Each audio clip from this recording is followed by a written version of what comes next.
బ్రతుకు అసలు బ్రతికే కాదయ్యా.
రాజుగా వచ్చుచున్నాడు.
గమ్యముగానక అమ్ముడు పోతినయా సత్యునివై బెత్తము చూపగా నెదురుగా చిదిరేన మధును పాపిదిరే ప్రేమా పూర్ణుడా నా ప్రాణనాథ ప్రేమా పూర్ణుడా నా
యేసయ్యా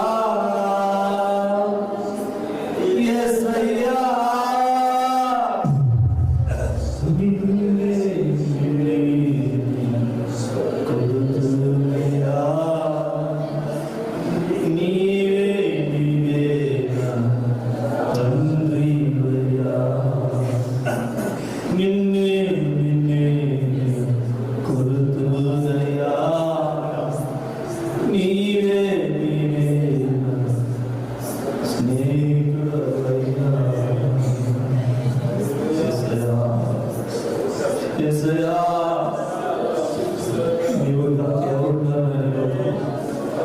నీవు తప్ప వేరొక దారి లేదు నాయన,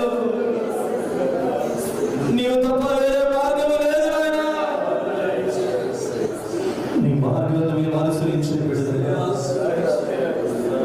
మా అవినీతిని సరి చేసుకుని నీ పరిశుద్ధతలో నిలిచేటువంటి బిడ్డలుగా నీ మహిమ రాజ్య వ్యాప్తి కొరకు జీవించే సాక్షులుగా ప్రభాని బిడ్డలమైన మమ్మల్ని అందరినీ బలపరచు. మా సమస్యల నుంచి, మా శోధన నుంచి మమ్మల్ని అందరినీ విడిపించుకున్నా. ఇప్పుడే నీ ప్రభావం ప్రతి బిడ్డలోకి దిగి వచ్చునుగా, నీ మహిమ ప్రతి బిడ్డలో ఆవరించునుగా, సాతాను పథకాల నుంచి విడుదల కలుగునుగా, పరిశుద్ధాత్మ అభిషేకం చేత నింపబడునుగా, నీ శక్తి ప్రభావంతో ప్రతి ఒక్కరు అభిషేకించబడునుగా. హల్లెలూయా హల్లెలూయా యేసయ్యా నీకే స్తుతి, యేసయ్యా నీకే స్తుతి. యేసయ్య పొద్దున్న లేచి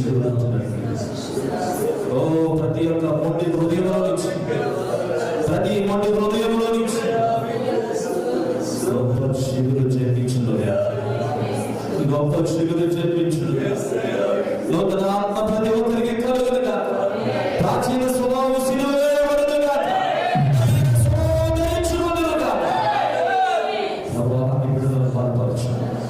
నీ ఆత్మశక్తితో, నీ మహిమతో, నీ ప్రభావంతో ప్రతి ఒక్కరిని మీరు నింపుకోండి.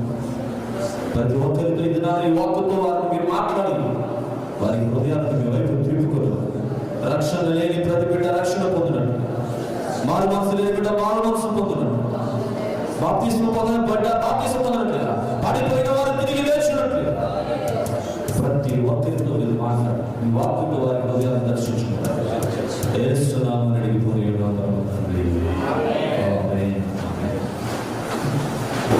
ప్రియ రక్షకుడైన యేసయ్య నామములో కూడి వచ్చిన మీ అందరికీ నా హృదయపూర్వకమైన వందనాలు. మనందరం ఒకసారి యేసయ్యకి స్తోత్రం చెల్లిద్దాం. హల్లెలూయా హల్లెలూయా హల్లెలూయా. మంచిది. ఈరోజు మనం అసూయను గురించి కొన్ని విషయాలు ధ్యానం చేసుకుందాం. అసూయ. గలతీయులకు రాసిన పత్రిక 5వ అధ్యాయము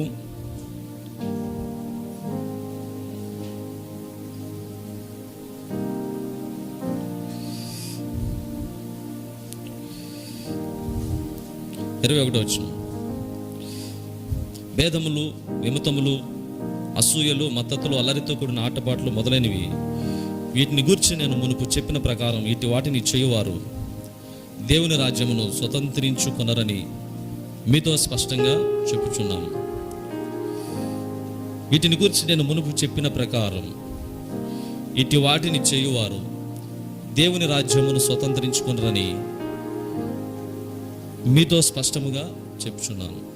దీనిలో చాలా ప్రాముఖ్యమైన అంశం ఏంటంటే మన సబ్జెక్ట్ అసూయ. చివరి సబ్జెక్ట్ ఏంటంటే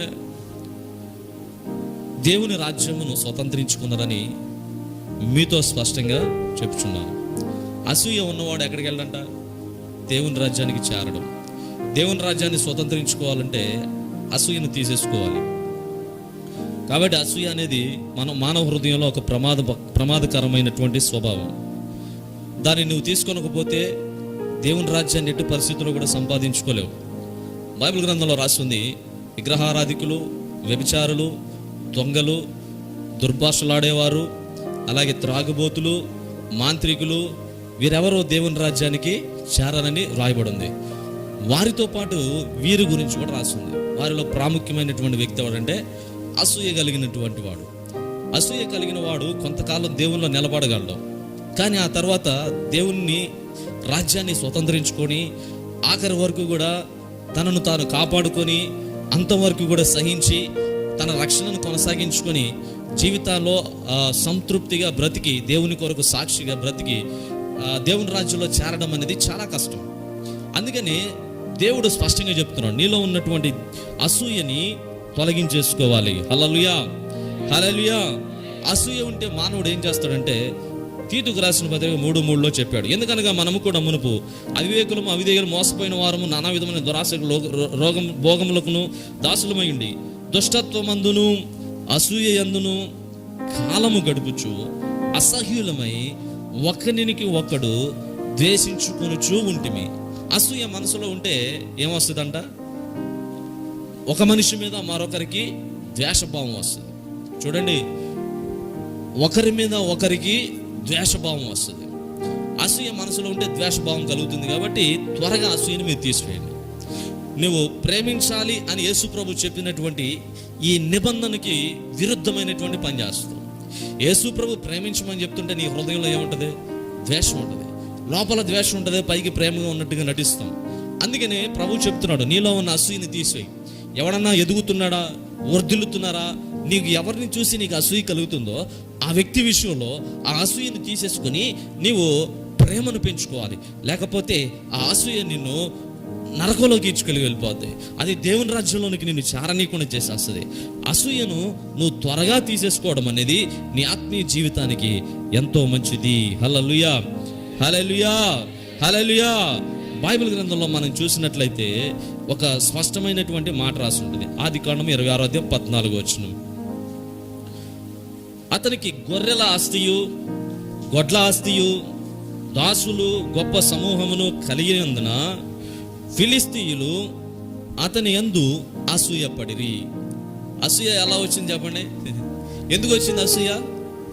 అతనికి గొడ్ల ఆస్తియు గొర్రెల ఆస్తియు అలాగే దాసులను గొప్ప సమూహమును కలిగినందున ఫిలిస్తీయులు అతని యందు అసూయపడిరి. పోనీ గొర్రెలు ఎవరన్నా ఇచ్చారా? గొడ్లు ఎవరన్నా ఇచ్చారా? మరి ఎవరన్నా పని వాళ్ళని ఎవరన్నా పెట్టారా? ఎవరన్నా ఆర్థికంగా సహాయం చేయగలిగారా అంటే ఈ విషయంలో ఇస్సాకుకి ఎవ్వరూ కూడా సహాయం చేయాల.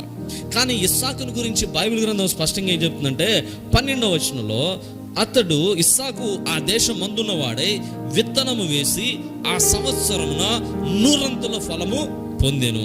యెహోవా అతనిని ఆశీర్వదించును గనుక అతడు గొప్పవాడాయను. హల్లెలూయా. యెహోవా అతనిని ఆశీర్వదించును గనుక గొప్పవాడాయను.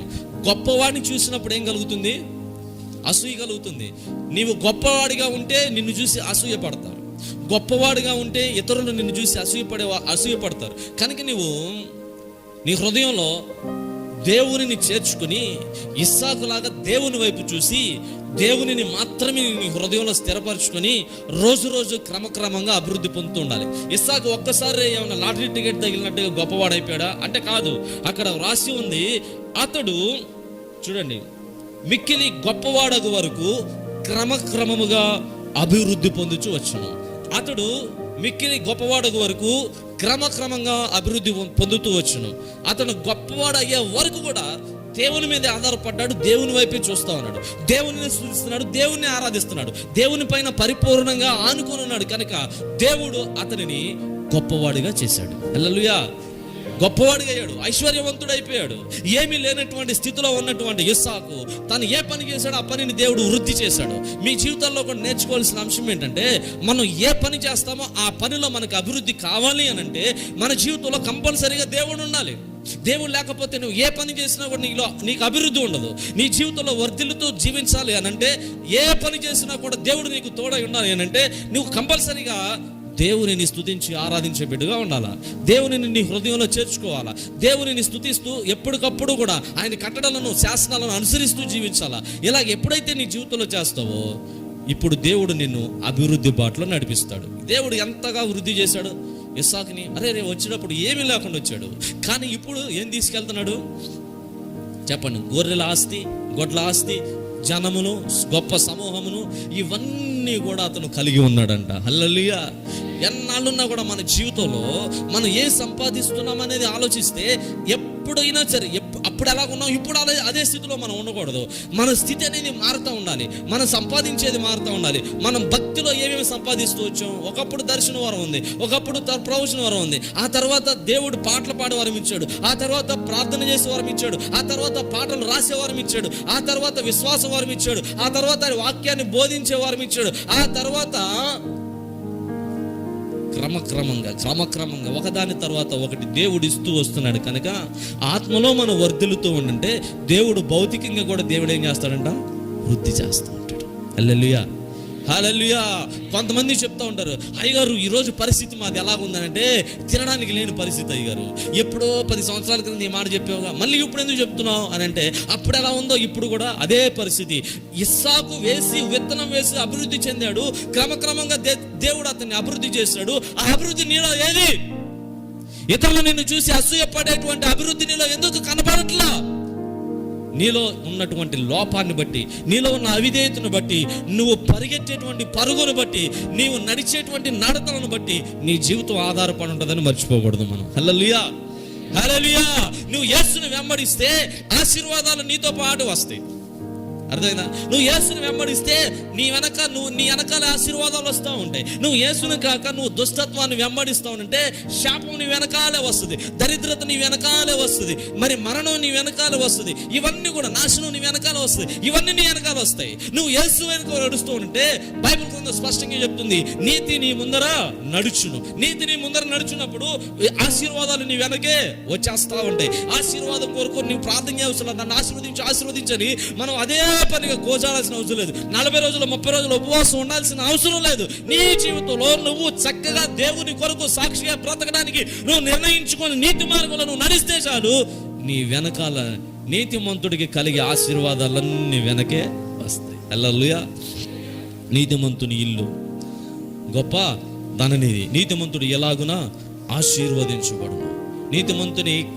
నీతిమంతుని లోగిట అతని భార్య ఫలించు ద్రాక్షవల్లి వలె ఉంటది. నీతిమంతునికి కలుగు ఆపదలు అనేకములు గాని యెహోవా వాటన్నిటి నుండి తప్పించును. చూడండి, నీతిమంతుని గురించి ఏ వాక్యం తీసుకున్నా కూడా ఆశీర్వాదాలే చూస్తాం. కాబట్టి యెహోవా యందు భయభక్తులు కలిగి ఉన్నాడు కనుక ఇస్సాకు దేవుని చేత ఆశీర్వదించబడుతూ వచ్చాడు. అబ్రహామా నేను నిన్ను ఆశీర్వదిస్తాను అనగానే అబ్రహాంకి తెల్లారిపాటికి లాటరీ టికెట్ రాలా.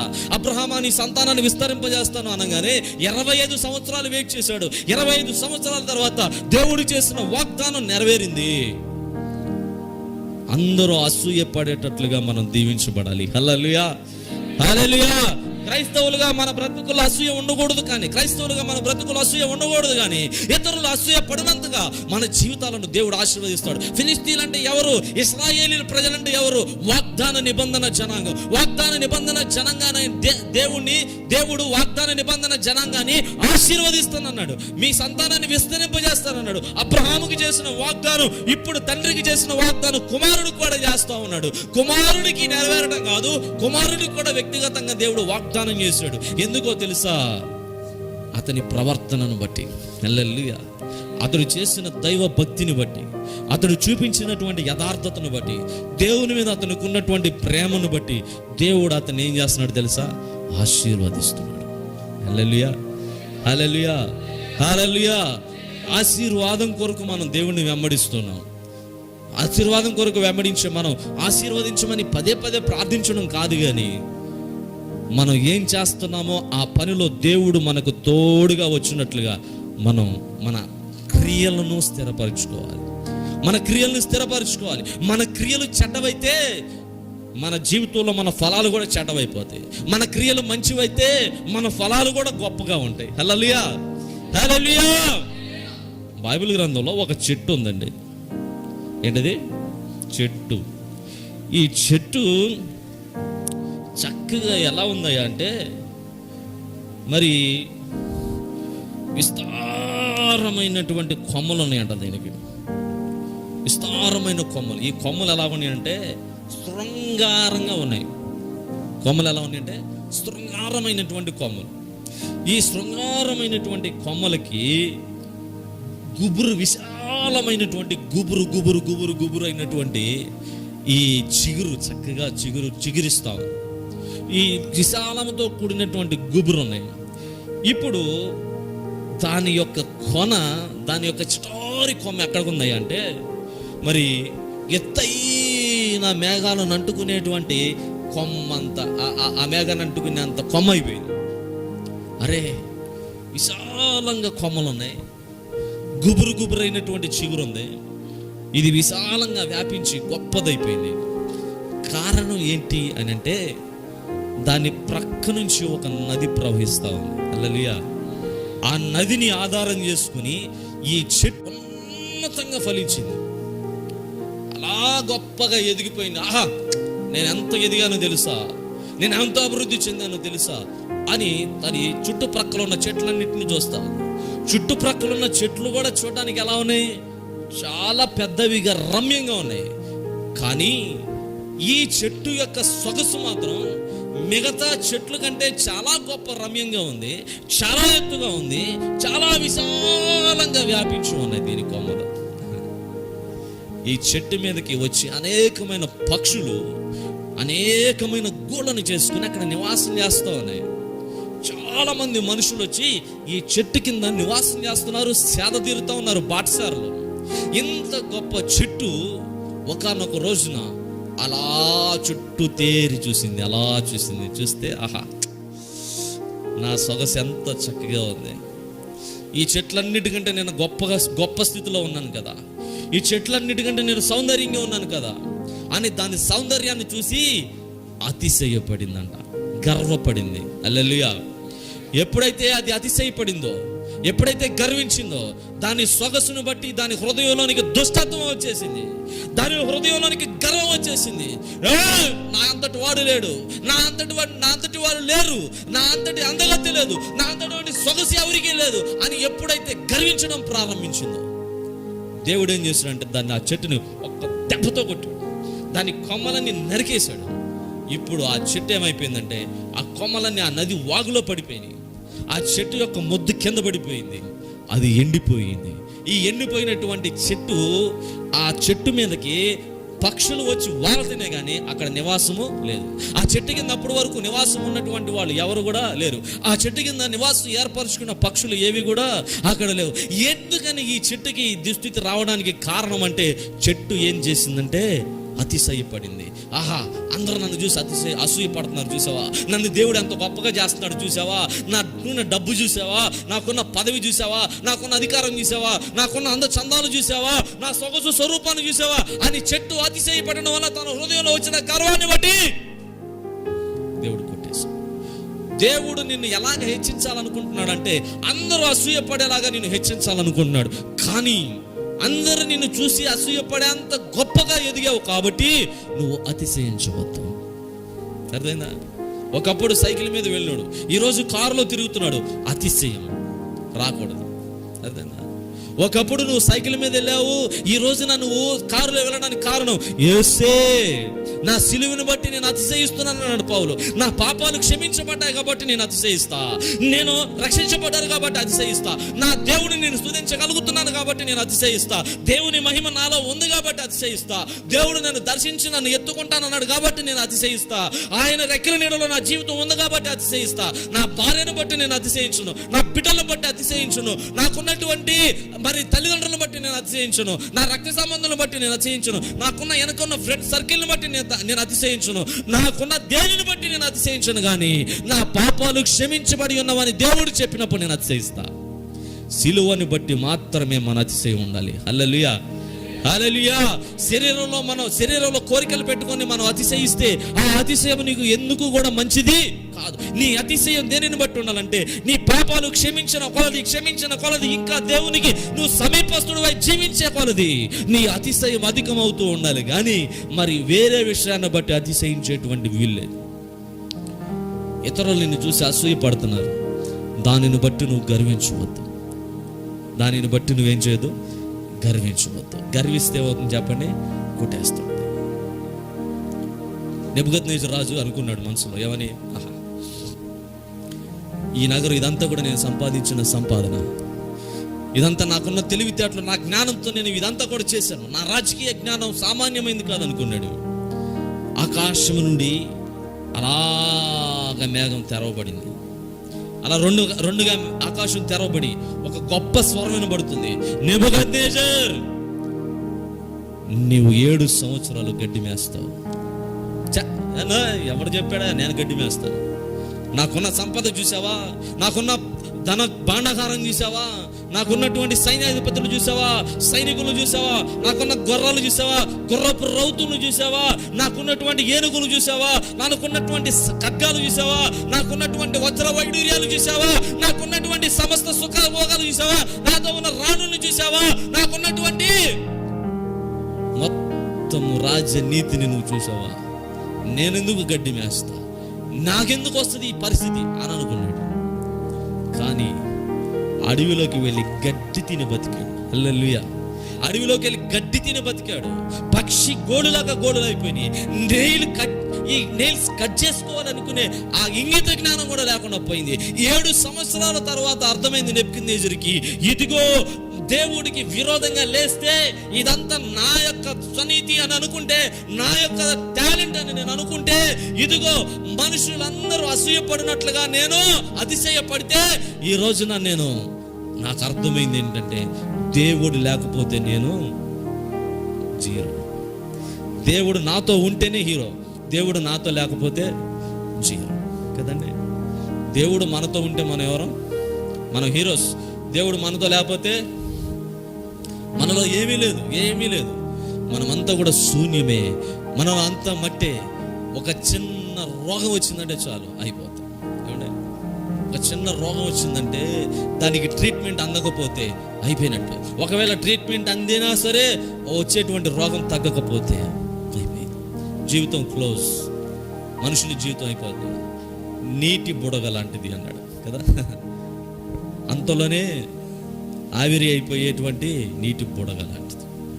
అలా టప్మని పగిలిపోతుంది జీవితం. హల్లెలూయా.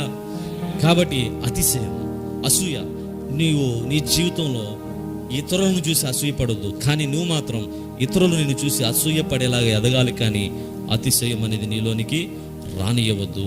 రెండవదిగా మనం చూసినట్లయితే ఆదికాండం 35:1 రాహేలు తాను యాకోబునకు పిల్లలు కనకపోవుట చూచి తన అక్కయందు అసూయపడి. చక్కటి మాట. రాహేలు తాను యాకోబునకు పిల్లలను కనకపోవుట చూచి తన అక్కయందు అసూయపడి యాకోబుతో నాకు గర్భఫలం ఇమ్ము, లేని యెడల నేను. స్త్రీలు ఎక్కువగా చేసే పని కదా ఇది. మన పురుషుల్ని ఎక్కువగా ఏం చేస్తారు? నువ్వు ఇలా చేసావంటే నేను చచ్చిపోతున్నాయి అంటారు కదా. ఇలా చేసావంటే నేనేదో ఒకటి వేసుకొని చచ్చిపోతా, నేను ఎక్కడో ఒకసారి దూకి చచ్చిపోతా, నేను ఊరేసుకొని చచ్చిపోతా అంటారు. కానీ ఎప్పుడు సావరాళ్ళు కదండి. పురుషుల్ని ఎక్కువగా బ్లాక్మెయిల్ చేయడానికి ఇలాగ అంటూ ఉంటారు, చచ్చిపోతా. అది వాళ్ళకి ఎక్కువ అలవాటు. కనుక ఏం కూడా ఏమంటుందనంటే, తను ఆ బాధ పడలేకపోతుంది, ఆ అవమానాన్ని పడలేకపోతా ఉంది, అసూయను తట్టుకోలేకపోతుంది. అందుకని అంటుంది నేను చచ్చిపోతా. ఎందుకు చచ్చిపోతావు?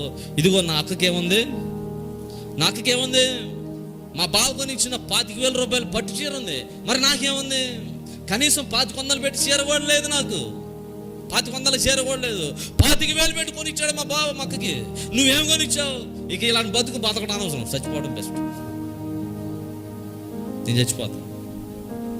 చూసారా, 1,50,000 పెట్టి కొనిచ్చాడంట నెక్లెస్. నువ్వు ఏం కొనిచ్చావు? కనీసం 1,500 పెట్టి కూడా ఏవి రోడ్డు గోళ్ళు చేయని కూడా కొనిలా నువ్వు. కాబట్టి ఇలాంటి బతకడం అనవసరం, చచ్చిపోతా నేను. అసూయ. అక్కను చూసి అసూయ, మరి చెల్లిని చూసి అసూయ, లేకపోతే వేరే ఒకరిని చూసి అసూయ, అన్నని చూసి అసూయ, తమ్ముడు చూసి అసూయ. ఇలాగా ఒకరి చూసి ఒకరికి ఏం పెరుగుతుంది అనంటే అసూయ పెరుగుతుంది. దేవుని బిడ్డలైనటువంటి మీలో ఈ అసూయ ఉండడానికి వీల్లేదు. అసూయ వలన నీ జీవితంలో నువ్వు నేర్చుకోవాల్సింది, దేవుని రాజ్యాన్ని నువ్వు స్వతంత్రించుకోలేవు. దేవుని రాజ్యానికి నువ్వు దూరస్తులు అయిపోతావు. దేవుని ఆశీర్వాదాలను నువ్వు కోల్పోతావు. దేవుని చిత్తాన్ని నువ్వు నెరవేర్చలేవు. దేవుని మహిమను నువ్వు అనుభవించలేవు. దేవునితో కూడా కలిసి నడవలేవు. దేవుని యొక్క శ్రమను నువ్వు పంచుకోలేవు. అందుకనే అసూయను ఏం చేయాలి? మనం జయించాలి. ఇది శరీర సంబంధమైంది అసూయ అనేది. ఇది మన జీవితాలలో ఉండడానికి అసలు వీల్లేదు. ఆత్మ సంబంధంగా కూడా అసూయ వస్తుందండి. అది ఎలాగో చూడండి, మీకు చూపిస్తా. ఆదికాండం 37:11.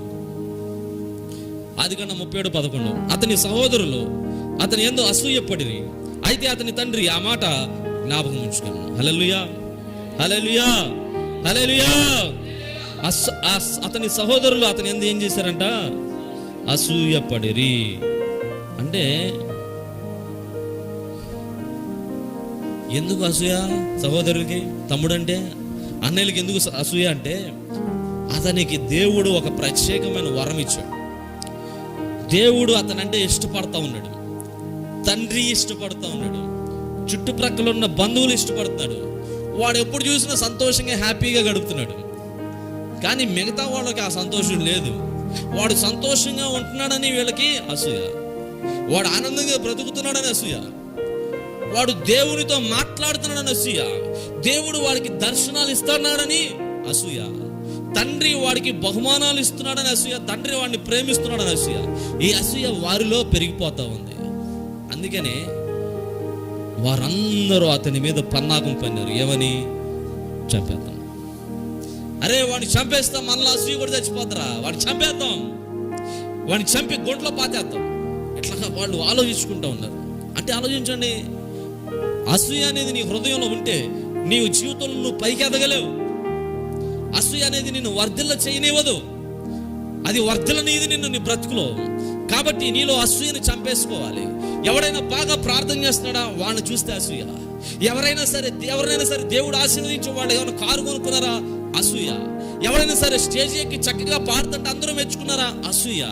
ఎవడైనా సరే ఒక 4 నెల రోజులు ఉపవాసం ఉండి వాడు ఏదైనా మంచి ఉద్యోగం సంపాదించాడా, అసూయ.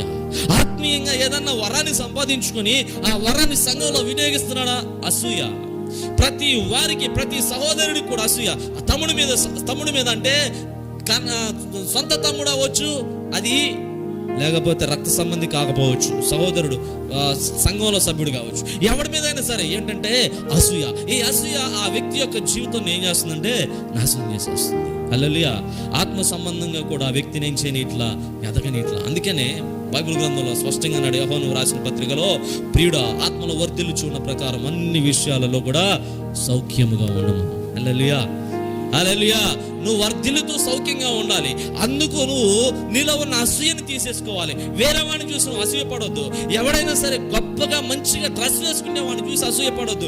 ఎవడైనా మంచి వస్తువు కొనుక్కుంటే అసూయపడవద్దు. ఎవడైనా ఉన్నతంగా నీకంటే రెండు మెట్లు ఎక్కువగా ఉంటే అసూయపడవద్దు. వారిని బట్టి నువ్వు సంతోషించు.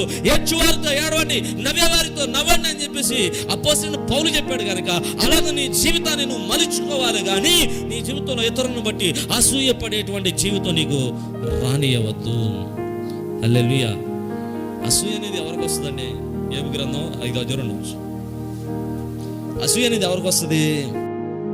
దౌర్భాగ్యమును గురించి ఏడ్చుట వలన మూఢులు నశించెదరు, బుద్ధి లేని వారు అసూయ వలన చచ్చెదరు. అసూయ ఎవరికి వస్తుంది? బుద్ధి లేనివాడికి అసూయ వస్తుంది. బుద్ధి లేనివాడు హృదయమందు దేవుడు లేడు అని అనుకొను అని స్పష్టంగా అన్నాడు కదా. బుద్ధి లేనివాడు హృదయంలో దేవుడు లేనివాడు కనుక వాడికి అసూయ వస్తుంది. దేవుని కలిగిన వాడికి అసూయ రాకూడదు. దేవునిని కలిగిన వాడికి అసూయ ఉండదు. దేవునిని కలిగినటువంటి వాడు అసూయను జయిస్తాడు, అసూయను అధిగమిస్తాడు. వాడు స్వస్థ బుద్ధితో జీవిస్తాడు. అపోస్తలుడైన పౌలు అన్నాడు, ఓ గలతీయులారా, ఓ అవివేకులైన గలతీయులారా, మీతో అరమర లేకుండా మాట్లాడుతున్నాను నేను.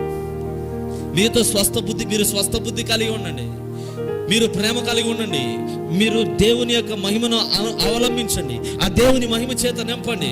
మీ హృదయంలో మీకు మరి పాపంలో కలిసిపోయినట్లుగా ఈ స్వాతంత్రం మీకు అనుగ్రహించి ఉండగా మరలా మీరు పాపంలో కలిసిపోయేటువంటి ఆ మనస్సుని మీకు పెట్టినది ఎవడు? ఆ మనస్సుని మీకు ప్రేరేపించింది ఎవడు? ఆ మనస్సు కలుగునట్లుగా మీకు బుద్ధి నేర్పిన వాడెవడు? ఆ బుద్ధి లేనటువంటి పనులు మానేసుకోనండి, మీరు బుద్ధి కలిగి జీవించండి. ఆ బుద్ధి ఎలా ఉండాలంటే అసూయను జయించేది ఉండాలి. అరే వాడు స్మగుల్ గూడ్స్ తెచ్చి బాగా అమ్మి వాడు చూడరా ఎంత మంచి కారు కొన్నాడు, వాడి భార్యని చూడరా ఎంత చక్కటి బట్టలు వేసి నగలు పెట్టి పంపిస్తున్నాడో, వాడు చూడరా ఎంత ఉన్నతంగా ఉంటున్నాడో. మనం ఎంత ప్రార్థన చేసినా, ఎంత ఉపవాసాలు ఉండనా, ఎంత మనం గద్దించినా, ఎన్ని రోజులు మనం ప్రభు సన్నిధిలో గోజాడినా మన బ్రతుకులు ఎట్లాగే ఏడ్చినారా అని అనుకొని వాడు ఆ బుద్ధిహీనత వలన వాడికి ఇచ్చిన విలువైన రక్షణను పోగొట్టుకొని, దేవుని కాపుదలను పోగొట్టుకొని, దేవుని మహిమను పోగొట్టుకొని సస్తాడు. అదే కదా యోధా ఇస్కరియోతు చేశాడు. యేసు ప్రభు నేను పట్టి చేస్తా, యేసు నాకు పని లేదా, యేసు నాకు అవసరమే లేదు, అసలు యేసు నాకు అవసరం లేదు. నాకు కావాల్సింది ఏంటంటే డబ్బు కావాలి, సొమ్ము కావాలి, అది అన్యాయంగా వచ్చేటువంటి సొమ్ము, యేసు ప్రభుని దూరం చేసుకునే సొమ్ము, యేసు ప్రభుని అమ్ముకునేటువంటి సొమ్ము. యేసు ప్రభు నాతో లేకపోయినా పర్వాలేదు, నేను అన్యాయం చేసినా పర్వాలేదు, అక్రమం చేసినా పర్వాలేదు, పొట్ట పూటి కోసం నేను ఏం చేసినా బాధ లేదు, మంచి బట్టల కోసం నేను ఏం చేసినా బాధ లేదు, నాకు కావాల్సింది ఏంటంటే డబ్బు, దేవుడు అవసరంలా అనుకొని దేవుని దూరం చేసుకుని డబ్బు తెచ్చుకున్నాడు. ఆఖరికి ఉరివేసుకుని చచ్చిపోయాడు. యోధా, నీ డబ్బుతో నువ్వేమి సంపాదించావు? నీ డబ్బుతో నీ భార్య సుఖించిందా? నీ డబ్బుతో నీ బిడ్డలు సుఖించారా? నీ డబ్బుతో నువ్వేమైనా హ్యాపీగా ముసలుడయ్యే వరకు సంతోషంగా నువ్వు బ్రతకగలిగావా? లేదయ్యా. అక్కడికక్కడే ఉరివేసుకుని తెచ్చాడు సాతాను శోధించడం వల్ల. ఎప్పుడైతే దేవుణ్ణి దూరం చేసుకుంటావో నీ జీవితంలో నువ్వు సాతాను శోధన చేత చచ్చే స్థితి వస్తుంది నీకు. అందుకే జాగ్రత్త. దేవుడు అతనికి తోడై ఉండెను గనక క్రమక్రమంగా వృద్ధి పొందుచు వచ్చు. హల్లెలూయా. దేవుడు తోడై ఉంటే మనకు కాపుదల, దేవుడు మనకు తోడై ఉంటే ఆశీర్వాదం, దేవుడు మనకు తోడై ఉంటే అభివృద్ధి, దేవుడు మనకు తోడై ఉంటే నిత్యము సరి అయిన మార్గంలో మనం నడిపిస్తాడు. నేను మీకు ఉపదేశం చేసేదను, నడవవలసిన త్రోవను. హల్లెలూయా. దేవుడు మనల్ని నడిపిస్తాడు. మనం నడిపించే నాయకుడు యేసుక్రీస్తు, మనం నడిపించేటువంటి నాయకుడు యేసుక్రీస్తు. అటువంటి నాయకుడిని మనం కలిగి ఉన్నాం. హల్లెలూయా. చూడండి, మీరు దేవుని యొక్క వాక్యాన్ని గమనించినట్లయితే కీర్తన గ్రంథం 106:16.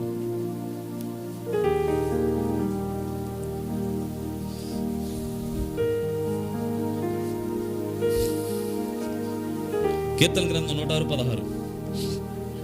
వారు తమ దండుపాళెంలో మోషే యందును యెహోవాకు ప్రతిష్ఠితుడైన అహరోను యందును అసూయపడిరి.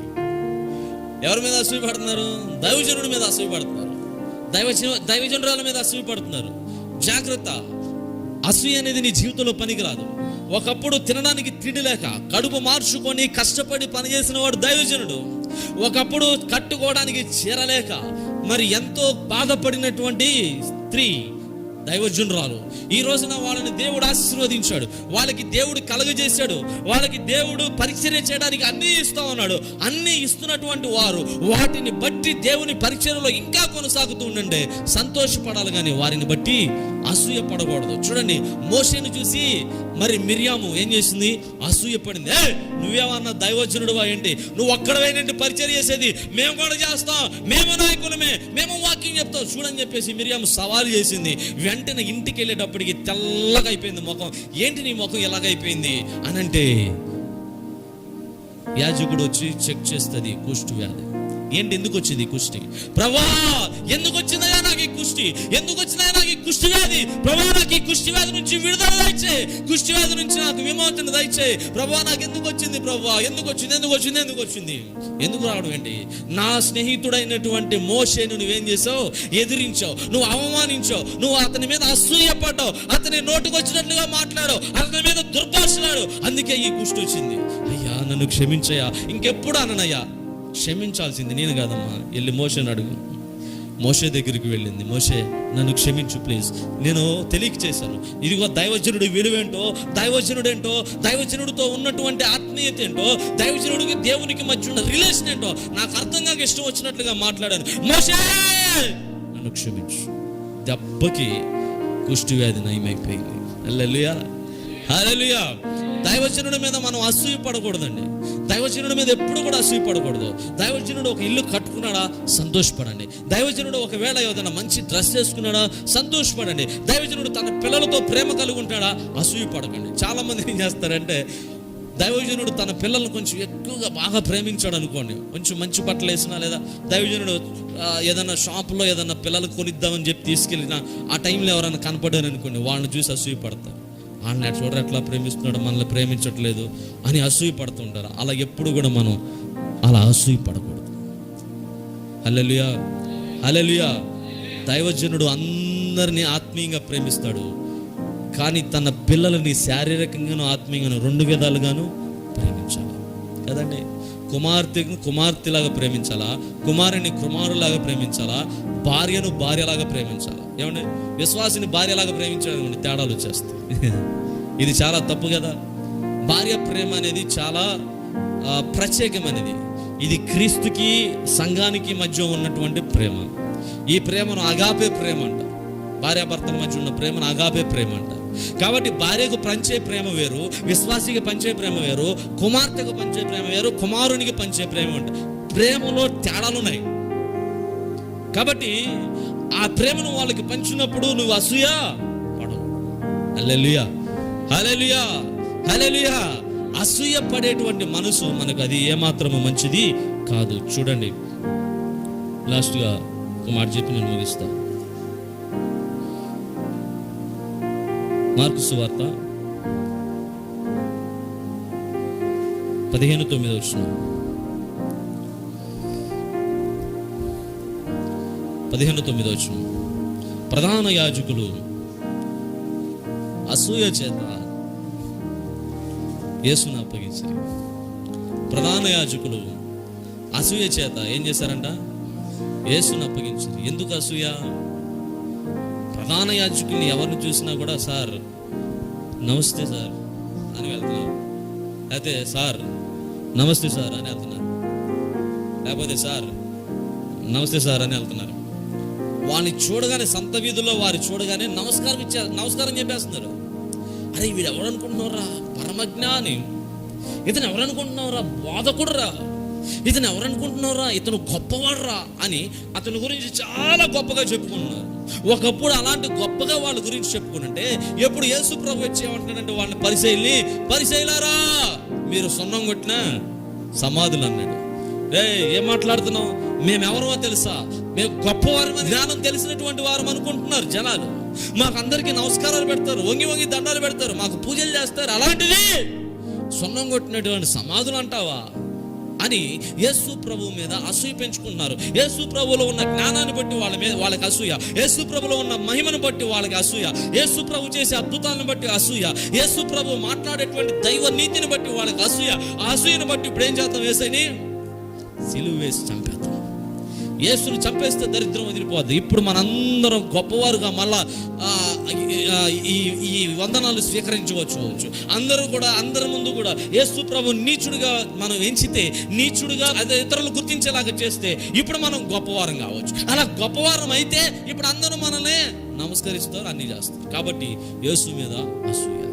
యేసు దగ్గరికి అనేక మంది, వేల మంది ప్రజలు వచ్చేస్తున్నారని అసూయ. యేసు అందరికీ భోజనం పెడుతున్నాడని అసూయ. యేసు కళ్ళు లేని వారికి కళ్ళు ఇస్తున్నాడని అసూయ. ఈ అసూయ చేత యేసుని ఏమనుకున్నారు? వాళ్ళు చంపేయాలనుకున్నారు. హల్లెలూయా, హల్లెలూయా, హల్లెలూయా. అందుకే తీర్పు దినాన రాజు అడుగుతున్నాడు, ఫరో అడుగుతున్నాడు, అయ్యా మనం బరబ్బాను వదిలేద్దామా, యేసును వదిలేద్దామా? బరబ్బాను వదిలేద్దామా, యేసును వదిలేద్దాం? ఏమంటున్నారు? బరబ్బాను వదిలేయండి, యేసుని ఏమైంది? సిలువ వేసి చంపేయండి అన్న. బరబ్బా ఎవడరా? మీ యొక్క డబ్బులు దోసుకుంటాడు, మీ ప్రాణాలు తీసేస్తాడు, మిమ్మల్ని మీ మెడకాయలు కోసేస్తాడు, మీ గుడ్లు పీకేస్తాడు, మీ తల్లి బిడ్డల్ని వేరు చేసేస్తాడు, మీ బిడ్డల్ని కిడ్నాప్ చేసేస్తాడు, మీ పిల్లల కళ్ళు పీకి అమ్మేసుకుంటాడు రా. అలాంటి బరబ్బాని ఎందుకు కోరుకుంటున్నారంటే, అయినా సరే యేసు మాకు అవసరం.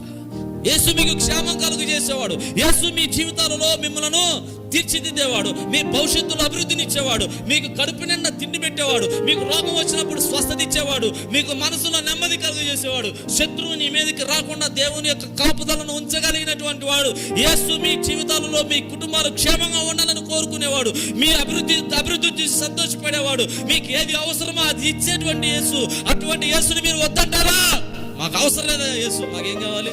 మా శరీరాలను పాడు చేసేటువంటి మాకు తాగుడు కావాలా, మా శరీరాలను పాడు చేసే మరి సిగరెట్లు కావాలా, మా శరీరాలను పాడు చేసేటువంటి సినిమాలు షికార్లు కావాలా, మా కుటుంబాలను పాడు చేసేటువంటి అక్రమ సంబంధాలు కావాలా. యేసు మాకు అవసరంలా. ఎలా కోరుకుంటున్నారు మనుషులు? హల్లెలూయా. దేనికని ఎలా కోరుకుంటున్నారు మీరు? అసూయయ్యా. అది నిన్నగాక మొన్న వచ్చిందయ్యా, నిన్నగాక మొన్న వచ్చిందయ్యా, బిల్డింగ్ కట్టేసిందయ్యా. అమ్మా, ఆ అమ్మాయి బిల్డింగ్ ఎలా కట్టిందో తెలుసా? వద్దమ్మా, దాంతో నువ్వు పోల్చుకోమాక, నాకు అవన్నీ అనవసరం, నాకేం కావాలి? బిల్డింగ్ కావాలి. చూసారా ఏమొచ్చింది ఇక్కడ? అసూయ. అసూయ వచ్చేసింది. అసూయ ఏం చేసింది? ఇప్పుడు దానితో పోటీ పెట్టింది. ఆ జారత్వం చేసే స్త్రీతో నీకు వద్దమ్మా, దేవుడు నీకు నెమ్మదిస్తాడు, సమాధానం ఇస్తాడు, సంతోషం ఇస్తాడు. అన్నీ కావాలి, నాకు అది కావాలి. చూసారా, మనం నేర్చుకోవాల్సిన గొప్ప పాఠం ఏంటంటే, మనం అసూయని జయించితేనే దేవుని రాజ్యానికి వెళ్ళగలం. హల్లెలూయా, హల్లెలూయా. అందుకే అక్కడ అన్నాడు, ఏమన్నాడు? స్పష్టంగా వ్రాసాడు,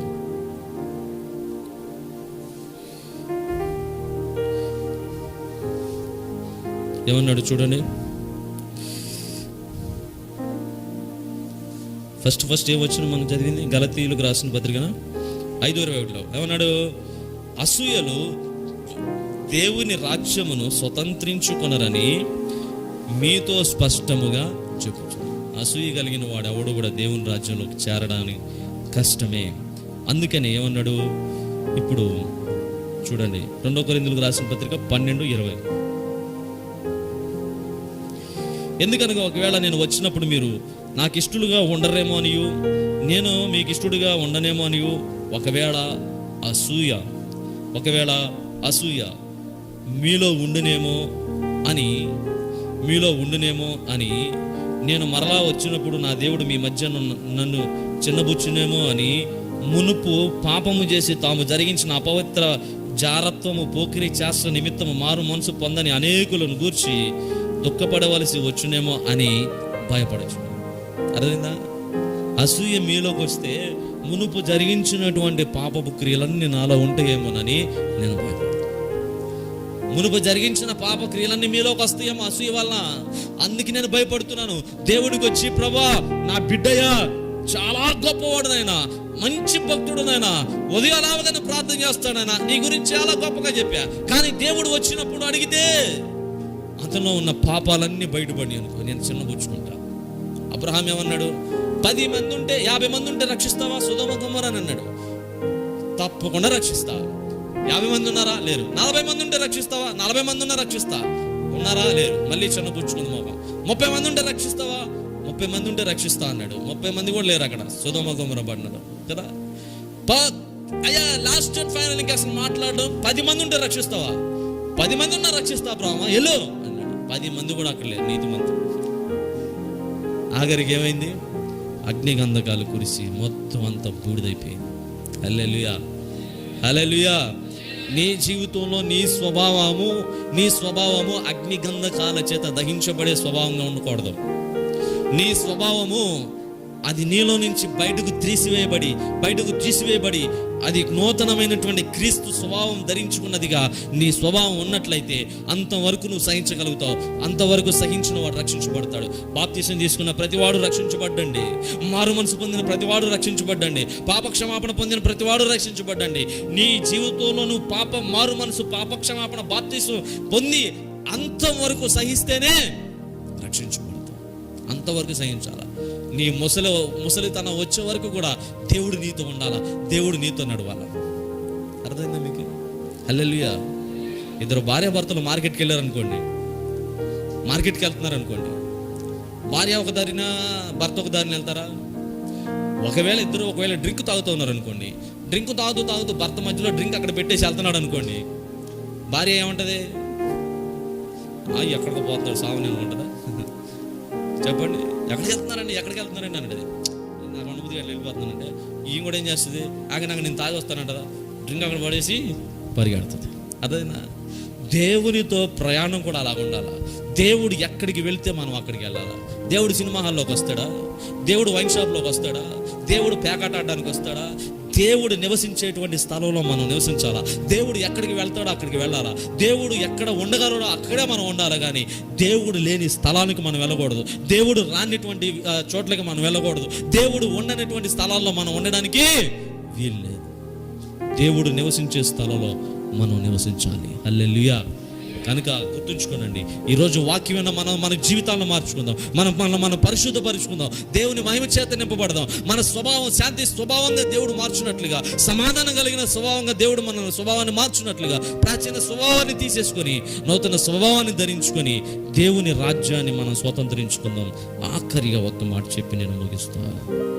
ఆఖరిగా ఒకే ఒక్క మాట. కొరింథీయులకు రాసిన పత్రిక 1వ అధ్యాయం 3:3. మొదటి కొరింథీయులకు రాసిన పత్రిక 3:3. మీలో అసూయను కలహమును ఉండగా మీరు శరీర సంబంధులై మనిషి రీతిగా నడుచుకుని వారు కారా. అంటే ఇక ఈ అసూయ కనుక మనలో ఉంటే బయట ఉన్న అన్ని జనులకి మనకి ఏమాత్రం తేడా లేదు. వాళ్ళు ఎలాగో మనం కూడా అలాగే. కాబట్టి అసూయను తీసేసుకొని యేసయ్యని కలిగి ఉందాం. అసూయ ఉన్నవాడు యేసుని ఏం చేస్తున్నాడు? అప్పగిస్తున్నాడు. యేసును మరణానికి అప్పగిస్తున్నాడు. యేసును సిలువకు అప్పగిస్తున్నాడు. యేసును సిలువేయమని కోరుకుంటున్నాడు. యేసు ఏమైతే నాకెందుకు, నాకు కావాల్సింది నాకు అది, నేనేం కోరుకుంటున్నాను, దేన్ని బట్టి నాకు అసూయ వచ్చిందో అది నాకు కావాలని కోరుకుంటున్నాడు. కనుక ఈరోజు వాక్యం మనందరం అసూయని జయించి పరిశుద్ధతతో జీవిద్దాం. ప్రభు మనం దీవించును గాక. ఆమేన్. ప్రార్థన చేసుకుందాం. పరిశుద్ధుడా, ప్రేమ గల మా తండ్రి, ఈరోజు విన్న వాక్యం నీ బిడ్డల హృదయాల్లో ఫలింపచేయండి ఆయన. నీ మహిమ నీ బిడ్డలను ఆవరించినట్లుగా వచ్చి నీ శక్తి చేత నింప, నీ ప్రభావంతో నింపు నాయన. ప్రతి ఒక్కరు కూడా అసూయని జయించి పరిశుద్ధాత్మ కలిగి పరిశుద్ధత కలిగి నీ కొరకు సాక్షులుగా బ్రతుకుటకు వారి జీవితాలను మీరు సిద్ధపరచు. నీ ఉన్నతమైనటువంటి నీ మహిమ వారిని ఆవరించినట్లుగా చేయండి. హృదయాలను ఆయన మీరు ప్రేరేపించండి, పరిశుద్ధపరచండి. హృదయాలను వైపు త్రిప్పమని యేసు నామమున అడుగుచున్నాను తండ్రి.